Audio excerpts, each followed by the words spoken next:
Hi everyone and welcome to Daily Current Affairs for 19th of September. So let's start the day with the first important topic and that is new Community Forest Resources Guidelines. तो नाम से ही समझ में आ रहा है community मतलब सबके लिए और फॉरेस्ट रिसोर्स को किस प्रकार से यूज करना उसको लेकर के गाइडलाइंस हैं। तो union ministry of tribal affairs जो है उन्होंने इशू किया है गाइडलाइंस किस प्रकार से कंजर्व किया जा सका है, मैनेज किया जा सके और सस्टेनेबल यूज किया जा सके कम्युनिटी फॉरेस्ट रिसोर्सेज का, जो अपने आप में एक कंसर्न रेज करता है एक्सपर्ट्स के लिए। तो ऐसा क्यों है, क्यों कंसर्न रेज कर रहा है, इस चीज को हम जानते हैं। चलिए, तो नए जो गाइडलाइंस है वो एनहांस करते हैं कोऑर्डिनेशन और इन्फोर्स करते हैं implementation of the forest rights act of 2006। तो ये एम्फेसाइज करते हैं फॉर्मेशन करना किसका, डिस्ट्रिक्ट लेवल कमिटी का, टू डिटरमाइन राइट्स जो फॉरेस्ट रिसोर्सेज को हो और ट्रेडिशनली उसको ग्राम सभा जो है वो हेल्ड करते हैं, डिस्ट्रिक्ट लेवल कमिटी। नेक्स्ट आप देखोगे कम्युनिटी फॉरेस्ट रिसोर्सेज की बात कर लेते हैं।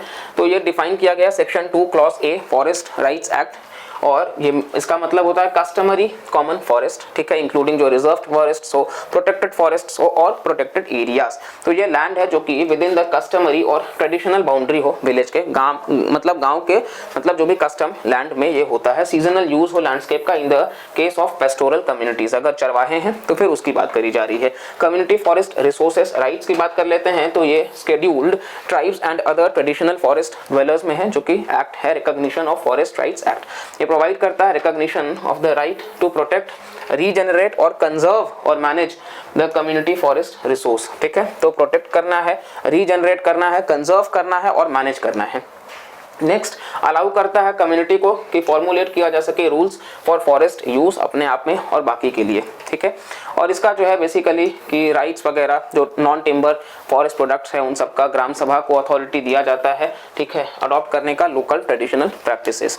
नेक्स्ट हमारा है जो गवर्नमेंट ऑफ इंडिया और बेसिकली जो वर्ल्ड हेल्थ करके है, बेसिकली कोलैबोरेट कर रहे हैं स्ट्रेंथन करने के लिए one health approach. One health approach मतलब चाहे वो इंसान हो चाहे वो जानवर हो, सबको एक ही में कन्वर्ट करना। वैसे भी वन नेशन वन इलेक्शन है, तो उसी तरीके से ये वन हेल्थ है।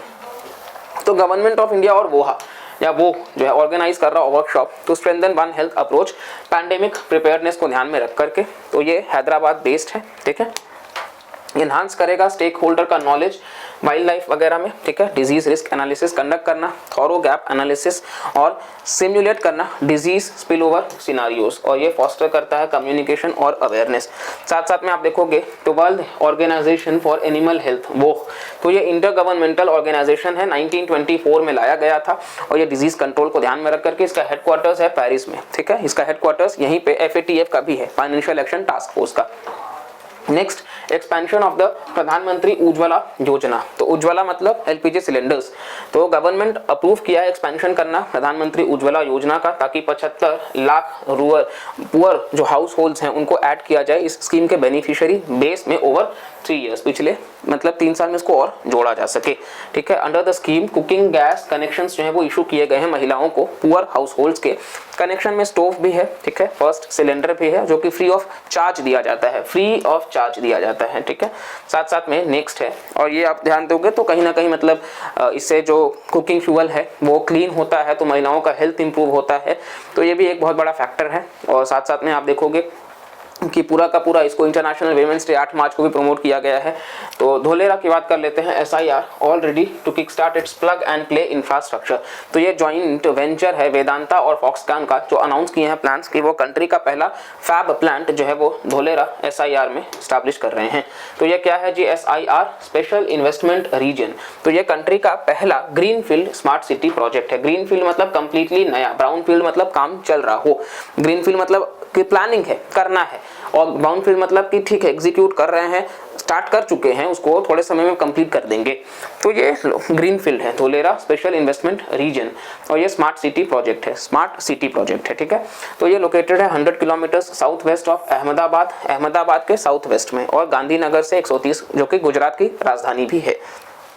और यहाँ पे प्लग एंड प्ले इंफ्रास्ट्रक्चर क्या है, तो ये जितने भी लैंड पार्सल्स हैं वो फुल्ली ICT एनेबल्ड होंगे, ठीक है, जहाँ पे बिल्ट अप इंफ्रास्ट्रक्चर होगा, ठीक है, build up infrastructure. Command centre जो है वो कंट्रोल और मॉनिटर करेगा और इसी के साथ साथ में वाटर और वेस्ट वाटर सिस्टम जो है वो अचीव करेगा जीरो वेस्ट डिस्चार्ज, ट्रीट करके 100% ऑफ द वेस्ट वाटर को नॉन पोर्टेबल और इंडस्ट्रियल यूज का जो होगा, मतलब पीने योग्य जो नहीं होगा उसको कन्वर्ट किया जाएगा, ठीक है, डिस्चार्ज करके और ट्रीट करके साथ साथ में, और ये 100% है। नेक्स्ट है special session to debate bill on ECs. तो गवर्नमेंट ने प्लान किया डिस्कस करने के लिए चीफ इलेक्शन कमिश्नर और बाकी के जो इलेक्शन कमिश्नर्स हैं उनका जो अपॉइंटमेंट, कंडीशंस ऑफ सर्विस, जो टर्म ऑफ ऑफिस है उसको स्पेशल सेशन ऑफ पार्लियामेंट।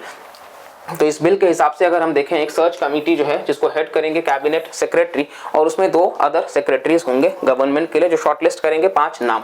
तो वो क्या है, बेसिकली कॉन्स्टिट्यूशन जो है वो गवर्नमेंट को ये पावर देती है कि वो एक स्पेशल सेशन ऑफ पार्लियामेंट गठित कर सकते हैं। ये जो डिसीजन है इसको cabinet committee on parliamentary affairs मतलब लेती है, ये इंपॉर्टेंट है, cabinet committee on parliamentary affairs. तो इसको कौन हेड करता है बेसिकली आप बता सकते हैं कमेंट सेक्शन में। मेंबर्स ऑफ पार्लियामेंट जो है वो समन किया जाता है in the name of the president, इसको समन प्रेसिडेंट करते हैं।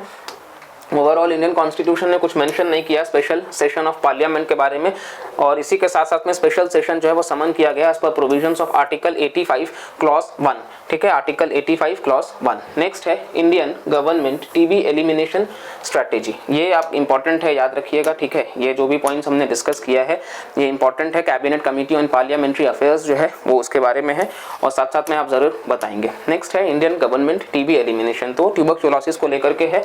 तो new Lancet commission on TB जो है वो रिवील करता है कि जो ग्लोबल फाइट है ट्यूबरक्लोसिस के खिलाफ, तो टीबी के डेथ बढ़े हैं फर्स्ट टाइम इन 20 ईयर्स, और ये कंसर्न है क्योंकि टीबी से मरने वालों की संख्या जो है वो बढ़ी है पिछले 20 सालों में। तो टीबी एलिमिनेशन स्ट्रैटेजी, तो वर्ल्ड टीबी डे 2023 पर प्रधानमंत्री नरेंद्र मोदी ने वन वर्ल्ड टीबी समिट में कहा कि वो कंट्री को 2025 का जो टारगेट है उसको वहां तक, क्योंकि भारत जो है वो टीबी को एलिमिनेट 2025 तक करने की बात कर रहा है, वहीं विश्व 2030 तक, ग्लोबल जो टारगेट है वो 2030, इंडिया का 2025। नेशनल स्ट्रेटेजिक प्लान है 2017 to 25 जो इंक्लूड करता है कि मतलब 44 से ज़्यादा टीबी के केसेस नहीं होने चाहिए या 65 टोटल होने चाहिए पर लाख पॉपुलेशन बाय 2025। तो ये ओवरऑल नेशनल स्ट्रेटेजिक प्लान में मेंशन है, नेशनल स्ट्रेटेजिक प्लान में मेंशन है। और निक्षय पोर्टल भी बनाया गया ऑनलाइन कि नोटिफाई किया जा सके टीबी के केसेस को, निक्षय पोर्टल, इवन उनको 500 रुपये जो है वो दिए भी जाते हैं, ठीक है। इम्प्रूव एक्सेस किया जाए डायग्नोस्टिक टेस्ट वगैरह का, और ओवरऑल आप देखोगे तो यूनिवर्सल ड्रग भी बनाया जा रहा है कि किस तरीके से उसको डिटरमाइन किया जा सकता है। कम्युनिटी एंगेजमेंट प्रोग्राम भी है, निक्षय मित्रास वगैरह, ताकि उनको मंथली न्यूट्रिशनल सपोर्ट दिया जा सके।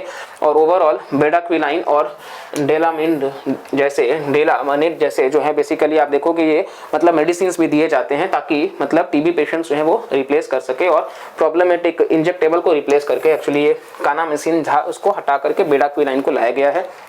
वो ये वैक्सीन कैंडिडेट है इम्यूवैक, तो इसको भी ट्रायल्स इस पे चल रहा है इम्यूवैक पे, अभी इसका वैक्सीन तो नहीं है, तो इसको और बेटर होगा, वैक्सीन होने से पहले बचाएगा और ये होने के बाद में ये ट्रीटमेंट है, ठीक है। इसी के बाद में अनदर कैंडिडेट जो है वो मॉडिफाइड फॉर्म है बीसीजी वैक्सीन का, बैसिलस कैलमेटिक वेरिन वैक्सीन का, ठीक है। इन्वेस्टिगेट ये एनहांस करेगा इम्यूनिटी, क्योंकि इम्यून सिस्टम अगर स्ट्रांग होगा तो टीबी की बीमारी नहीं होगी, अगर इम्यून सिस्टम ही कमजोर हो जाएगा तो फिर टीबी की बीमारी जो है वो और ज्यादा ग्रसित करने लग जाती है। तो ओवरऑल ये हमारा पूरा का पूरा करंट अफेयर से था। आई होप आपको वीडियो काफी इंफॉर्मेटिव और इंटरेस्टिंग लगा होगा। तो फॉर सच इन्फॉर्मेशन के लिए आप चैनल से जुड़ सकते हैं और बस हर दिन वीडियोस को कंसिस्टेंटली देखते रहिए, अपनी नॉलेज को बढ़ाते रहिए और एग्जाम क्लियर करिए और साथ साथ में अपने आप को एक बेहतर इंसान बनाते चलिए। तो मिलते हैं अगले वीडियो में, तब तक के लिए bye bye, take care and जय हिंद।